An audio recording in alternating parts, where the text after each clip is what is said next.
emotional to me than anything. Both of my grandparents endured horrible things at the hands of the Nazis during the Holocaust, but they both survived. However, this story isn't one of those horrible, terrible things that happened to them. This story is one of love and hope and new beginnings. So I just want people to know this story because not every Holocaust story has to be horrible. So although both of my grandparents have passed away, their stories live on through me, through tape, and through my family. And this story I'll never forget. So the death march from Auschwitz-Birkenau death camp in Poland had just occurred. Both of my grandparents miraculously survived, but that's a story for another time. The Nazis told the survivors that they were going to bomb the camp, and they didn't. It was just an empty threat. So my grandparents were left there, and they just didn't know what to do. So that's sort of where this story begins. And this is sort of where the fated day occurs. So imagine this, 2 young women just wandering through an empty field in rural Poland in search of food, water, sustenance, help, anything, and then all of a sudden, from horizon to horizon, as far as the eye can see, there's Russian soldiers walking towards them.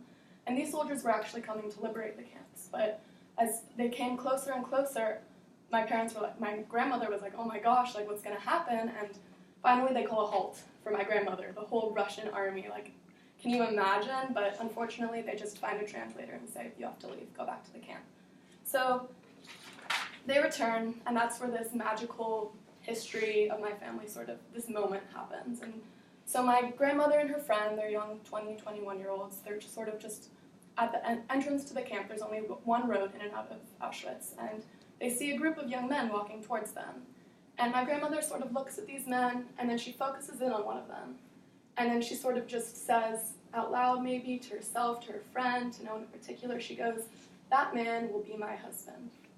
And this moment really stands out to me because she just survived the Holocaust, suffered for, I can't even begin to tell you the stories, but she survived, and she can turn around and just say, that she has hope for the future, to have a new family, to have a new life. And so that's just really, really inspiring to me. So this story really stands out to me among all the other horrible ones. But my grandparents endured atrocities. They turned around, made a new family for themselves. Fast forward a few years, they came settled in Chicago. They had 3 sons. They have family, love. I mean, eventually they got divorced, but whatever. But this story is amazing, not just because of the sheer miraculousness of my grandmother's statement, but also because it just gives me perspective to look back on this moment and know, without the Holocaust, without this genocide against my people, that I wouldn't be here today. And so that's why I feel really blessed and lucky to be here. So thank you for letting me share this story of hope.